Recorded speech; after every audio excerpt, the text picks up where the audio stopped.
할렐루야. 감사합니다. 우리 찬양할 때 좀 어깨춤이 좀 덩실덩실 안 나옵니까? 내가 볼 때 여러분들이 지금 많이 좀 그렇습니다. 제가 볼 때, 그죠? 언젠가 우리가 이렇게 마음껏 춤도 막 추고, 그죠? 여러분 마음을 확 열고 우리가 찬양도 하고 또 그렇게 예배 드리는 시간이 오면 좋겠습니다. 제가 그 찬양 가사처럼 제 육체가 지금 완전히 쇠단에 있거든요. 제가 어제 잠을 한 잠도 못 잤습니다. 제가 보니까 여러분이 좀 긴장하시면서 예배하는 것도 좋겠다 생각이 들어요. 그죠? 제가 혹시 가다가 이렇게 지금 설교하다가 넘어질지도 모르니까 좀 조마조마한 마음으로 여러분이 기도하면서 좀 오늘 설교를 들으시기를 바랍니다. 알겠죠? 예.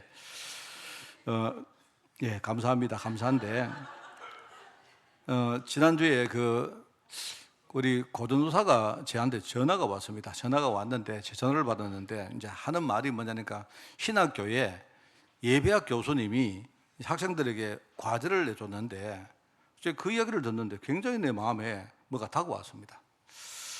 이제 뭐냐니까, 섬기는 교회의 예배 순서를 가지고 한번 이렇게 그 순서에 대한 의미를 조사를 해오라 하는 그런 아마 과제인 거 맞죠? 그죠? 그런 건데, 이제 다른 것들은 이제 해보니까 이렇게 일반적으로 하는 것들이기 때문에 충분히 이렇게 검색도 하고 이렇게 알겠는데, 저한테 묻는 게 이제, 목사님, 우리 교회가 왜 3분 묵상을 왜 합니까? 이제 이렇게 물은 거예요. 그래서 제가 그 3분 묵상을 하게 된 계기와 그런 제 마음에 있는 것들을 그냥 있는 솔직히 이야기를 해줬습니다. 근데 제가 그 이야기를 이제 하고 이렇게 하면서 내게도 굉장히 좋은 시간이었습니다. 왜냐니까 우리가 늘 하는 예배 순서이다 보니까 어쩌면요, 저도 마찬가지로 의미를 우리가 생각하지 않고 그런 게 하는 경우가 참 안 많습니까? 그죠? 우리 얼마나 많습니까? 솔직히 말하면요, 어떨 때는 제가 좀 뭔가를 내가 좀 확 바꾸면 좋겠다 이런 생각이 들 때가 있어요. 그 중에 대표적인 게 뭐냐니까 그게 사도신경입니다. 그게 사도신경이 있는데, 사도신경이 틀렸다는 말이 아니에요. 그런 뜻이 아니고, 우리가 이제 뭡니까? 그 신경이니까 이 크리드가 이제 우리의 신앙 고백 문이죠, 일종의. 그게 딱 짜여진 문이다 보니까, 그런데 어떨 때는요, 이걸 확, 형식을 내가 완전히 바꿔가지고 아주 뭐랄까요, 좀 파격적으로 과감하게 이걸 좀 바꾸면 좋겠다 싶어요. 그런데 제가 그렇게 못하는 이유가 있습니다. 왜냐니까 지금 우리 그 한국 교회에 많은 그 어떤 이 문화가 있죠. 내가 여러분에게 파격적으로 뭘 하면 다들 좀 이상하다 이렇게 할 것 같아요. 그럴까 싶어가지고 못하겠습니다, 저는. 예컨대 전능하사 우리 이렇게 나옵니까, 그죠?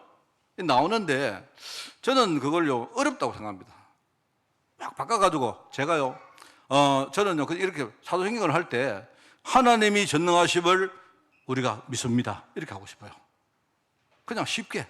근데 그때에 우리가 말을 이렇게 좀 단순하게 만들어가지고 그렇게 하고 싶은데 하면요 분명히 말들이 많을 겁니다. 내가 말들 무슨 말 알겠죠, 그죠? 그 사람들은요 이렇게 그렇습니다. 조금만 바뀌면요 이상하지 않나 이런 말 있어요. 그런데 제가 이제 뭔 말이냐니까, 우리가 사도신경을 할 때 과연 이 뜻을 우리가 하나하나 새겨가면서 과연 우리가 신앙 고백 하느냐, 이 이야기입니다. 그렇게 하는 저도 마찬가지입니다. 저도 늘 예배를 이렇게 형식적으로 순서를 진행하다 보니까 그 예배 순서 하나하나를 진짜 내가 생각하지 못하고 할 때가 많다 이 말입니다. 그런 생각을 해봤습니다. 자, 그래서 오늘 우리가 이제 성막에 대한 해설 네 번째 설교입니다. 지난주까지 우리가 성막 안뜰에서, 그죠? 백성이 들어와서, 죄 사함을 받고, 이제 그리고 뭡니까? 나머지 부분은 전부 다 제사장들에게 맡기고, 이제 그래서 자기는 돌아가요. 돌아가면 됩니다. 말하자면 제사장이 이제 자신을 대신해서 이제요, 일종의 이제 성소 안으로 들어와서 이제 죄를 이제 이게 뭔가 드리는 겁니다. 제사장만 들어갈 수 있는 성소의 내용과 그 안의 역할들을 오늘 제가 설교를 하겠습니다. 역시 여러분 제사장도 이제 여러분 지난주 이야기했죠. 제사장이 자기가 성소 안에 들어갈 때에 뭐 합니까? 자기도 그 물두멍에 뭡니까? 거기서 손을 씻고 씻어야 돼요. 그 볼 때 먼저니까 그 물두멍을 뭡니까? 거울로 만들었기 때문에 자기의 모습을 보면서 제사장도 뭡니까? 자기의 더러움을 씻고 또 들어가는 거예요. 그리고 제사장이 성소에 들어갈 때 역시 이제 그 성소에도 문이 있습니다. 문 있죠. 그리고 여러분요, 모든 문이, 사실 성막에는 문이 딱 2개밖에 없습니다. 성막에 들어가는 문이 하나가 있고 또 하나는요, 성소에 들어가는 문이 있어요. 근데 그 성소문도 마찬가지입니다. 4가지 실을 가지고 이렇게 꼬아서, 그죠? 말하면 천으로 만든다 이 말입니다. 그 4가지 실의 의미가 뭐다? 설명했죠? 그죠? 그리스도를 설명한 거다 이 말입니다. 그 4가지 색실로 엮어 만든 성소문을 지나가야 돼요. 사복음서 내용처럼 바로 생명과 왕권과 또 뭡니까? 희생과 순결이라는 그런 그리스도의 4가지 역할을 의미하는 것이다. 설명했습니다. 그죠? 또 성소 안에 들어가면, 그죠? 성소 안에 들어가면요, 성소가 2 구역으로 이렇게 나누어집니다.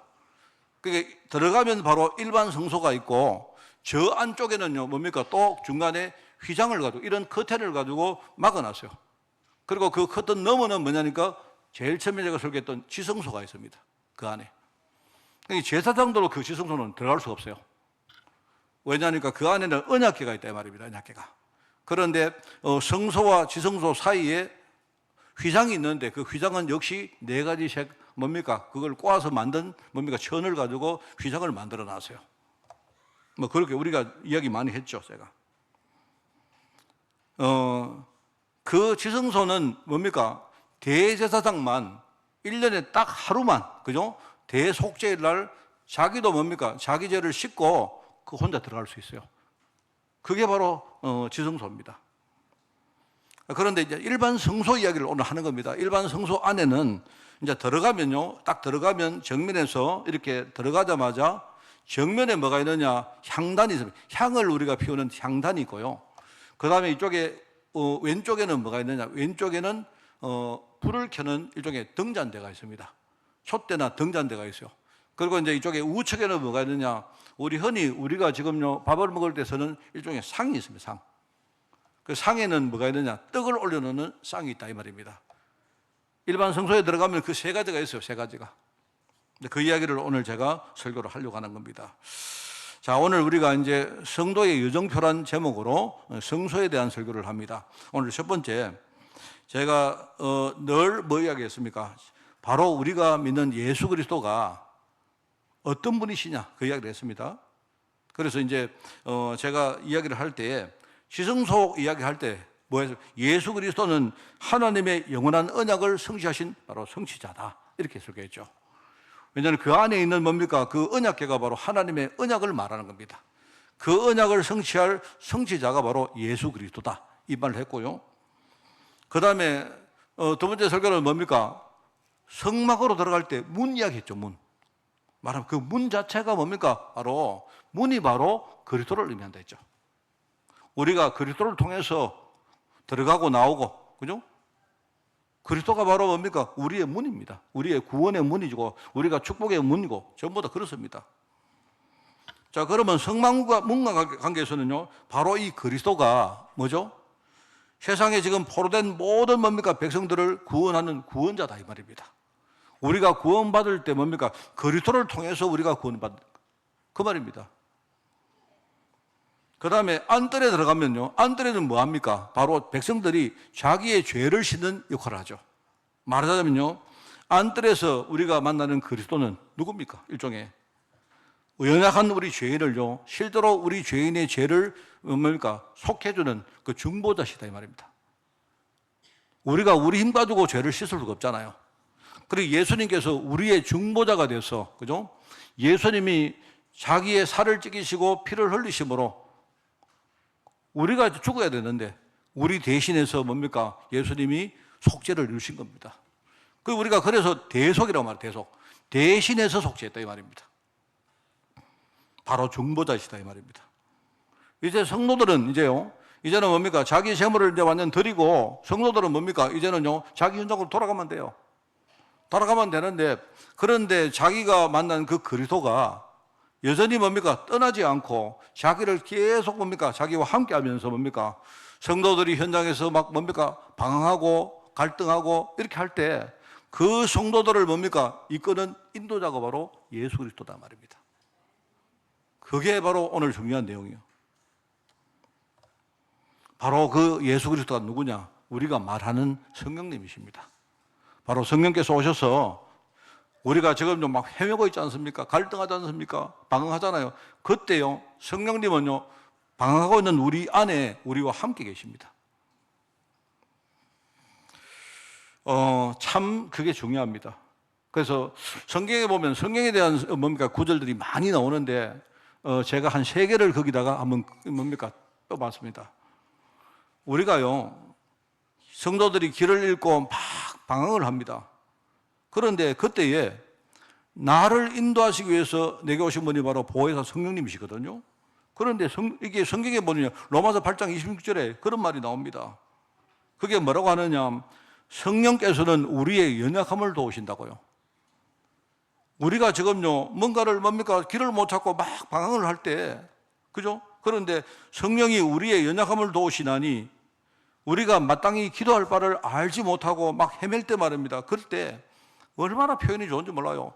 말할 수 없는 탄식을 가지고 우리를 위해서 친히 기도하시는 분이 바로 성령님이라 했습니다. 이게요. 여러분, 우리가요, 세상 나가서 막 우리가 여러 가지 환경 속에 막 헤맬 때 언제라도 우리는요, 기도하면 됩니다. 하나님을 찾으면 돼요. 근데 먼저 우리 체질이 하나님을 잘 못 찾는다니까요.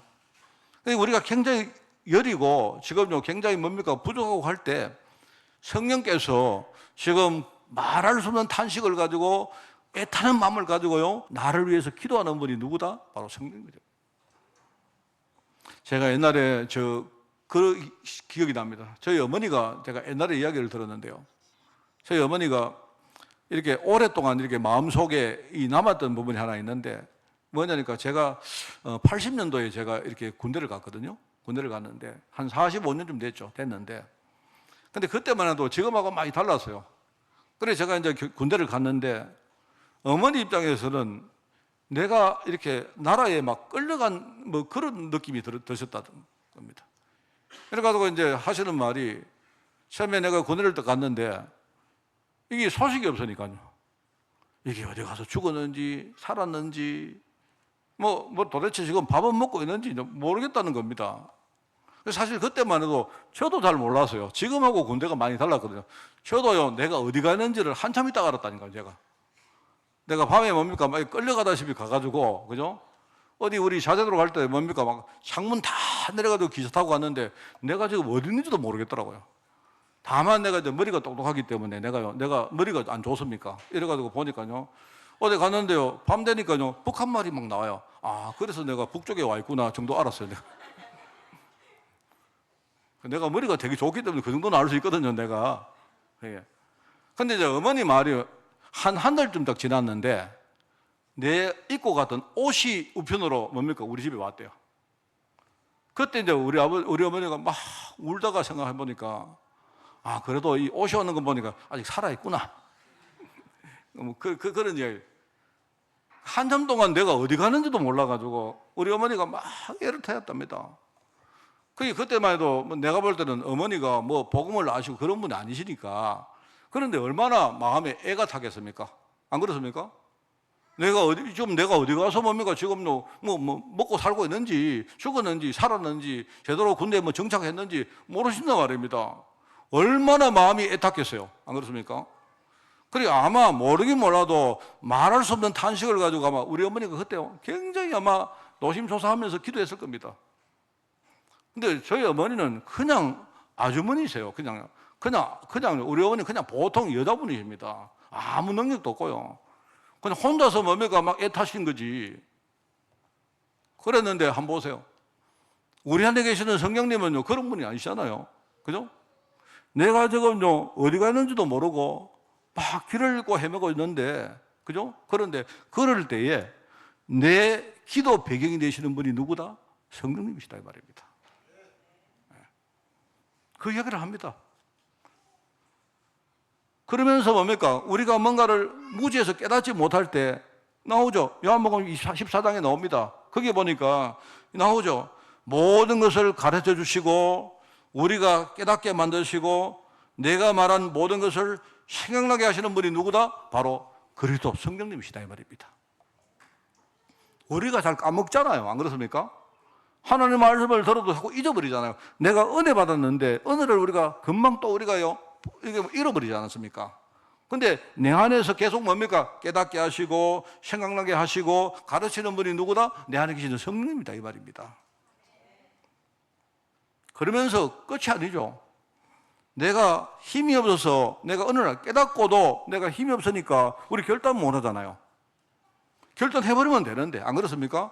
내가 아는데 옛날에는 몰랐다 치지만 내가 깨달았는데도 내가 결단을 못하고 있는데 그런데요 내가 힘이 없으니까 결단 못할 때 내게 능력이 돼서 내가 결단하고 내가 하나님께 뭡니까? 순종하고 이렇게 할 수 있는 그게 바로 그 하시는 분이 누구냐? 성령입니다 이 말입니다. 내게 능력 주신 자 안에서 나는요 모든 것을 다 할 수 있다고 바울은요 고백했지 않습니까? 그러니까 이게요 오늘 이제 성소란 말이 무슨 말이냐 이런 겁니다.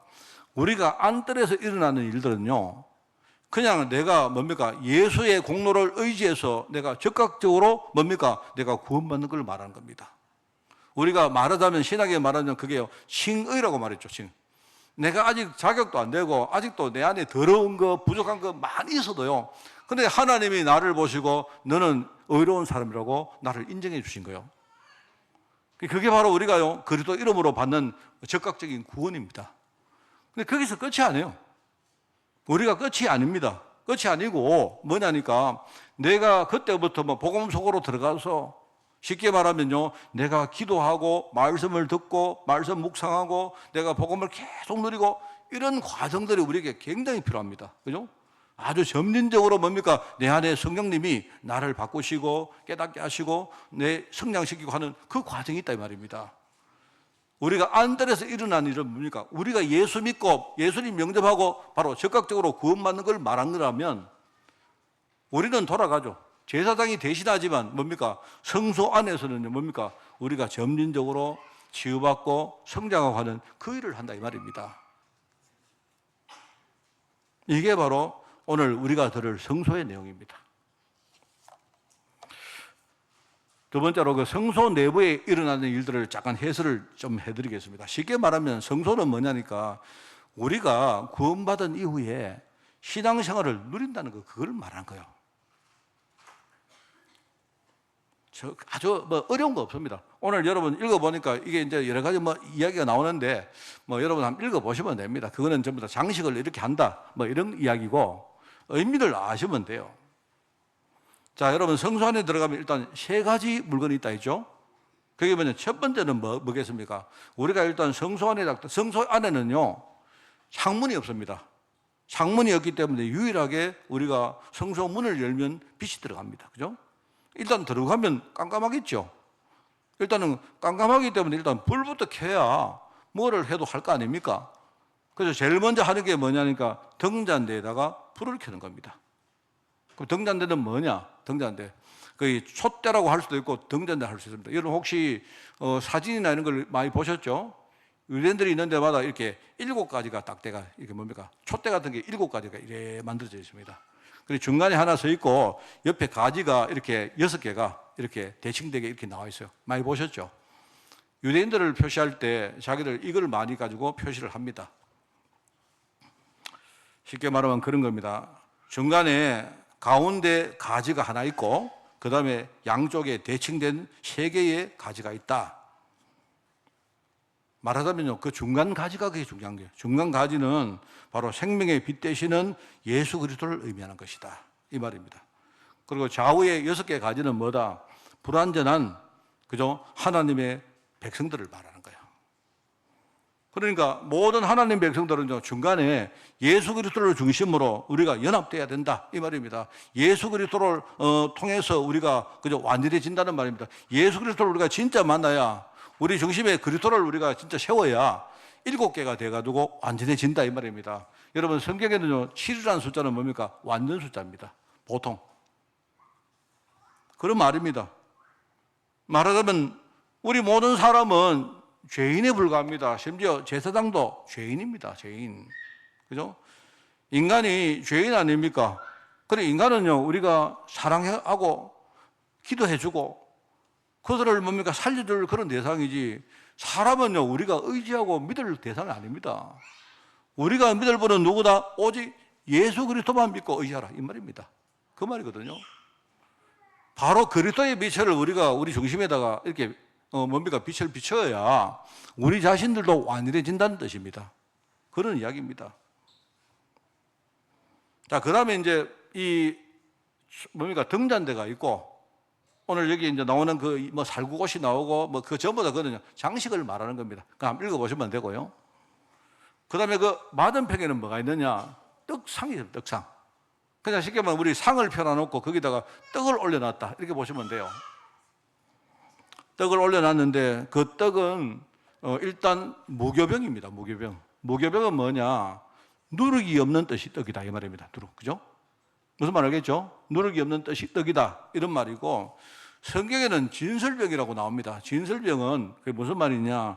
그냥 먹도록 이렇게 차려놓은 떡이다. 여러분 드십시오 이렇게 내가 여러분 보고 이렇게 드시라고 이렇게 차려놓은 떡이다 이런 말입니다. 상위에다가 쉽게 말하면 한 줄에 6개씩 묶음을 만들어 가지고요 두 줄 12개를 떡을 그게 놔둡니다. 그게 뭐겠습니까? 당연히 12지파를 말하겠죠. 12지파가 먹을 떡을 말하는 겁니다. 떡은 뭐냐니까 생명의 말씀을 말하죠. 말씀을 말하는 거거든요. 그러니까 하나님이 우선 이제 거기는요 하나님께 우리가 드리는 떡이지만 떡 자체는 뭐냐니까 하나님의 백성들이 하나님의 말씀을 먹어야 된다 이 뜻이고요. 그리고 이제 그 떡 12개 위에는 뭐 유향이라는 향이 딱 올라가 있습니다. 향유죠, 향유. 어떤 사람은 유황이라 하는데 어떤 목사님이 막 유황 이야기하고 설교하는데 그거 큰일 납니다. 유황은 우리가 성냥불 그릴 때 그게 유황이고요. 유향은 뭐냐니까 좋은 향기가 난 일종의 우리 향수 있잖아요, 향수. 그걸 바로 유향이라 하는 겁니다. 옛날에 우리가 시체가 뭡니까 썩을 때 냄새 좋은 냄새 나라고 유향을 바르잖아요. 그죠? 바로 예수님이 뭡니까 십자가에서 죽으셨을 때 유향을 바르러 사람들이 안 갑니까? 똑같은 거거든요. 그 유향은 뭐냐니까 바로 그리스도를 의미하거든요. 12개 떡 위에 유향을 뭡니까 거기다가 한 병을 딱 올려놔요. 그 사람들이 그걸 먹을 때 사실 사람들이 먹는 건 아니고요. 사실은 이제 그 떡 자체는 누가 먹는 게 아닙니다. 하나님께 드리는 떡이죠. 드리는 떡인데 이게 뭐죠? 안식일마다 이 떡을 교체를 합니다. 그 교체를 하면 그 다음에 누가 먹느냐? 제사장들이 그걸 먹어요. 먹을 때 거기는 뭡니까 유에다가 발라가지고 먹어요. 그렇게 합니다. 그게 바로 이제 떡상이죠. 떡상 위에 있는 거다. 그리고 만들 때도 기름과 반죽을 해서 만들었고, 그 다음에 먹을 때도 항상 기름과 함께 먹도록 그렇게 적혀졌습니다. 우리가 번제단에서, 바깥에 번제단에서 우리가 죄사함을 받았지만 여전히 우리는요 죄에 노출되어 있기 때문에 우리 자신이 정결케 되기 위해서는 날마다 생명의 떡인 하나님의 말씀을 먹으라 이 말입니다. 참 중요한 말입니다. 그죠? 그 다음에 이제 정면에 있는 게 중요해요. 정면에 있는 게 뭐냐니까 그게 향단입니다. 향. 여러분 이제 향을 우리가 사르기 위해서 이렇게 단이 있다 이 말입니다. 그게 여러분 혹시 뭐 이해가 잘 안 되시면 여러분이 혹시나 우리 장례식장에 가보면 이해가 되죠, 그죠? 그럼 제일 처음에 가면 우리가 장례식장에 뭡니까 꽃을 드리든지 아니면 옛날에는 거기다가 뭡니까 향불을 우리가 피워서 이렇게 했죠. 똑같습니다. 향단입니다, 향단. 그래서 성소에 딱 들어가면 이쪽에 뭡니까 생명의 빛이 있고 이쪽에는 생명의 말씀이 있고 제일 중간에는 뭐가 있느냐 향단이 있는데 그건 뭐냐 우리가 하나님께 드리는 기도를 말하죠. 우리가 향을 사르면 어떻게 되죠? 향을 사르면 향 연기가 밑에서부터 위로 쭉 올라가죠. 그죠? 여러분 연기가 밑으로 오는 거 봤습니까? 향을 사르면요 향은 뭡니까 연기가 위로 쫙 올라. 우리가 성도가 하나님께 기도를 드리면 여러분 계시록이 안 나옵니까? 기도를 드리면 천사가 그 기도를 뭡니까 대접에다 금대접에 받아가지고 하늘 보좌로 가지고 올라간다 이 말입니다. 그 이야기입니다.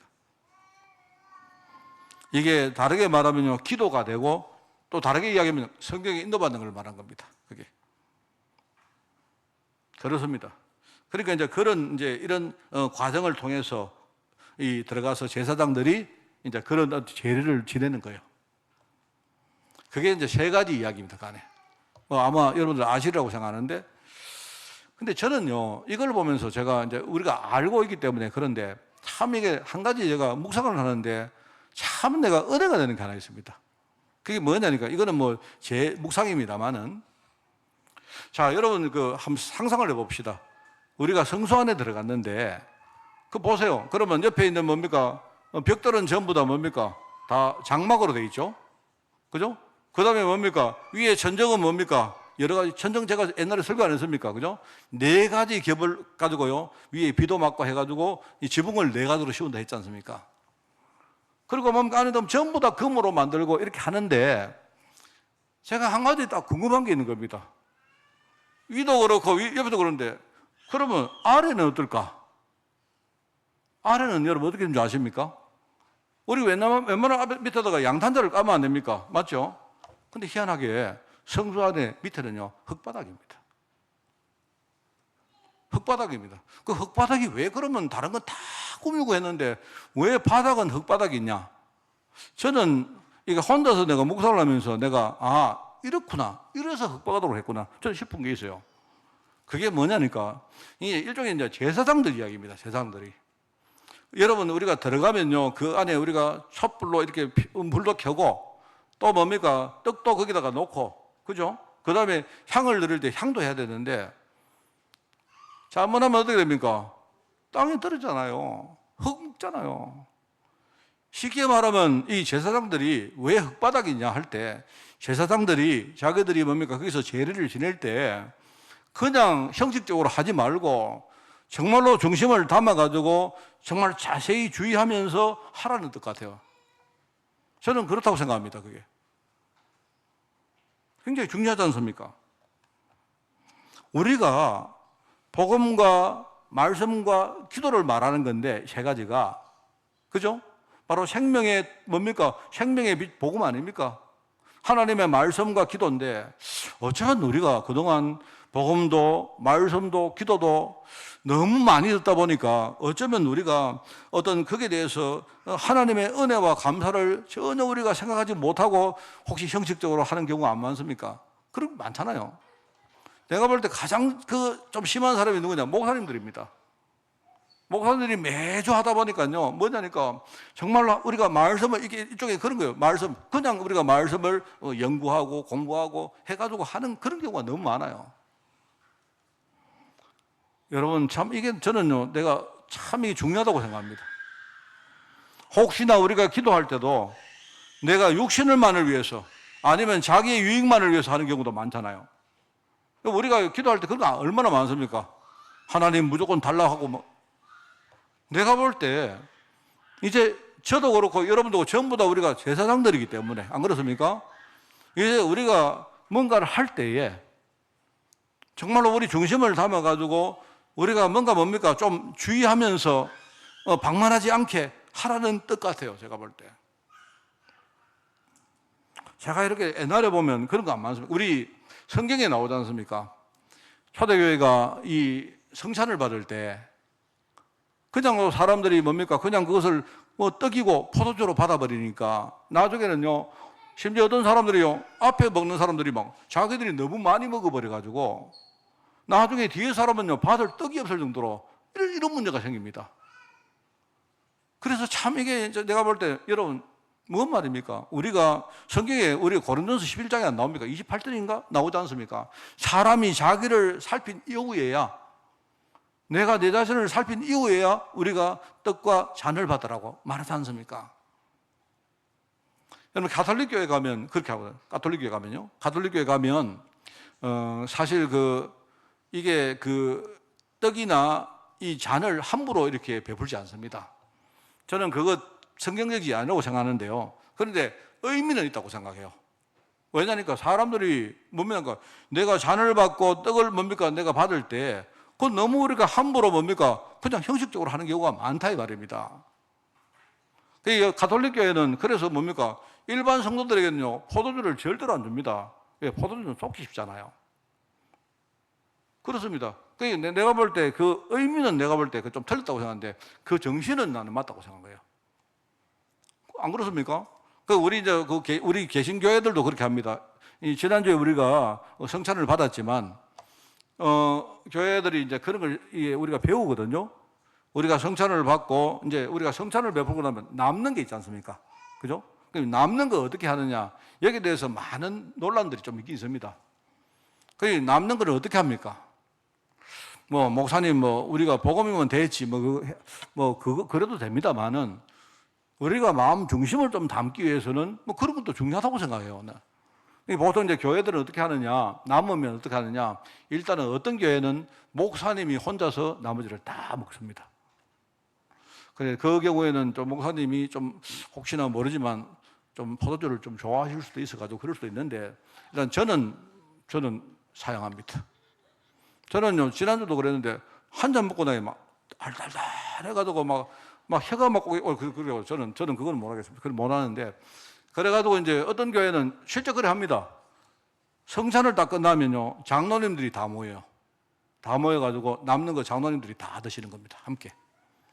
그러니까 또 좋은 의미긴 한데, 또 목사님이 혼자 다 물라고 하게 되면 좀 죄 싫어 보니까 우리 같이 이런 건가 모르겠습니다만은요. 또 어떤 교회는 어떻게 하느냐, 이제 말하자면요, 준비하신 분들이 또 뒤에 이렇게 드시는 분도 계시고, 또는요, 땅에다가 이렇게 파묻는 그런 경우도 있습니다. 그게 무슨 말이냐, 어쨌든 우리가 이거를요, 그냥 함부로 하지 말자. 그런 중심이겠죠, 그죠? 뭐가 맞다는 뜻이 아니지만, 제가 볼 때는 그렇습니다. 우리가 이렇게 참이 지나간 일들을 쭉 돌아보면 참 저도 바보 같았다 이런 생각이 들고요. 뭐냐니까 이런 겁니다. 얼핏 생각나는 게 있어요. 옛날에 우리가 보통요, 이렇게 은행 가면 돈 많다. 하나님이 은행장이시니까 마음껏 써라. 그런 교회 다 망합니다. 그게 맞는 말처럼 보이죠? 아니요. 그런 말이 아닙니다. 제가 볼 때는 옛날에 은행 돈 마음껏 누리라. 하나님이 돈 다 가지고 계시는 이래가지고요. 심지어 옛날에 뭡니까? 우리 교단에도 그게 있었거든요. 왜냐니까 일본에서 들어오는 자금이 있는데 그거요. 교회 건축한다고 그거요. 막 빌려가지고 갚지도 못하고 교회 넘어가고 천지입니다. 많습니다. 내가 말 안 해도 그렇죠. 저희 교회도 그때요. 한번 누가 소개해가지고 있습니다. 물론 우리가 일본 자금을 쓰면 안 되느냐 그 뜻은 아닌데 이제 우리가 받은 축복이 근데 혹시 만약에 뭡니까 우리가 하나님의 축복을 누리는 건 좋은데요. 근데 하나님이 정말로 과연 그러면 막 써라 막 누리라 그러다가 사람들이 방종하고 하는 거 우리가 얼마나 많이 봅니까? 저도 참 바보라고 생각한 게 그런 이야기를 하는 겁니다.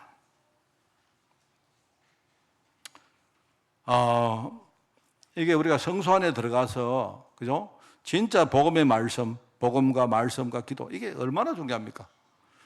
그러면서 내가 정말로 치유받고 성장하면서 정말로 성경이 사실적으로 내 삶에 역사하시는 걸 우리가 진짜 체험하고 진짜 감사하고 정말 내가 겸손하게 하나님 미래 앞에 서고 이런 것들이 굉장히 중요한 겁니다, 여러분.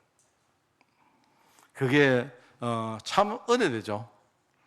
바로 내가 하는 게 아니고 아까 백성은요 이미 자기는요 뭡니까 재물을 드리고 자기는 집에 갑니다.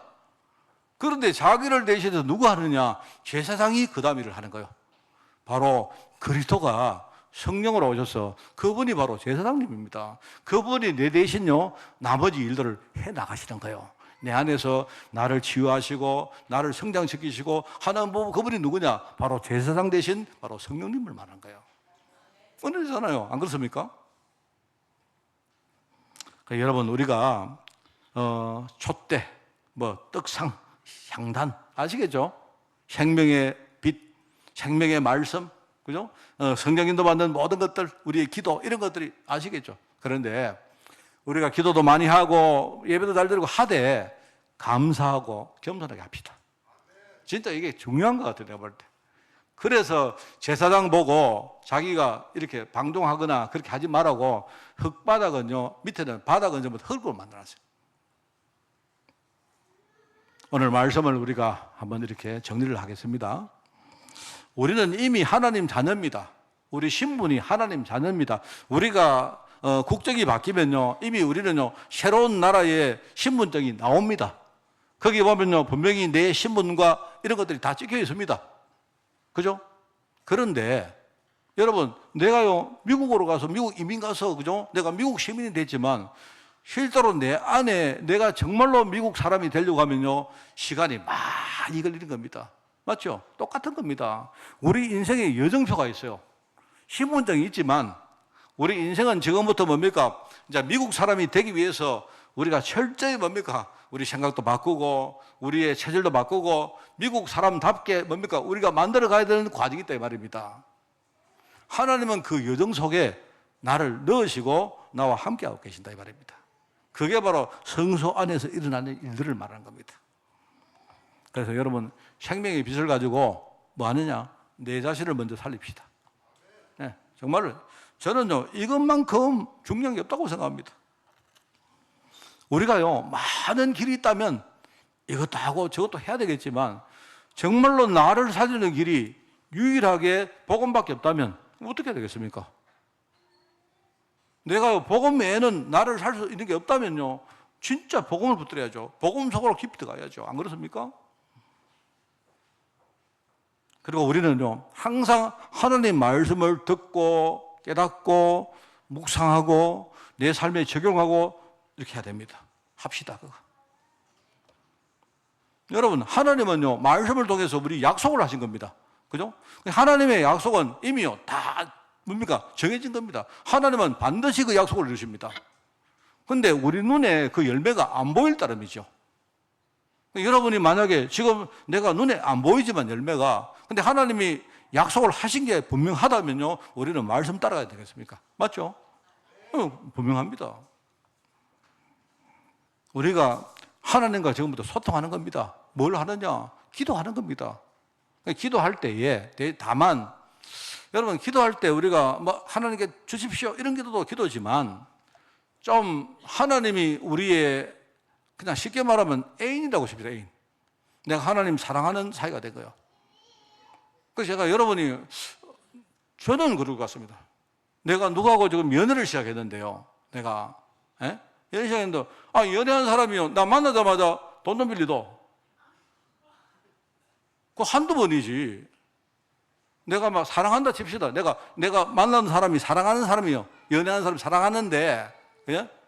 사랑하는 건 틀림없는데, 분명히 달라 해도 내가 다 줄 건데, 맞는데, 그런데 만나자마자 좀 돈도 이번에 내가 비린데 해결해도 이게 한두 번이지. 계속 그러면요. 정이 가겠습니까? 안 가겠습니까? 그러지 말고, 우선은요, 내가 좀 하고 싶은 말이 있어도 놔두고, 사랑하는 사람은 만나면요, 사랑부터 나눠야죠. 안 그렇습니까?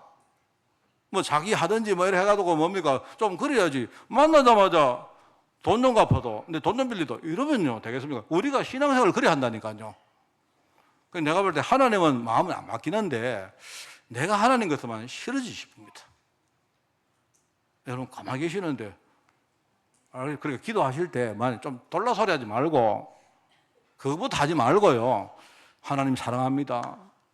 뭐 이런 거 좀 하시라 말입니다. 하나님을 누리는 거 한번 해보세요. 정말 해보시면 정말입니다. 나중에 뭡니까? 사랑하는 사람이 함께 있으면 되지 안 그렇습니까? 하나님은 그걸 원하신다니까요. 그거를 하나님이 정말로 내가 이렇게 말씀 주실 때 은혜 받고 감사하고 그죠? 내가 겸손하게 하나님 앞에 서고 이렇게 합니다. 제가 언제 시간 되면 내가 시가서를 한번 설교할 건데 아가서란 게 아가서가 나와요.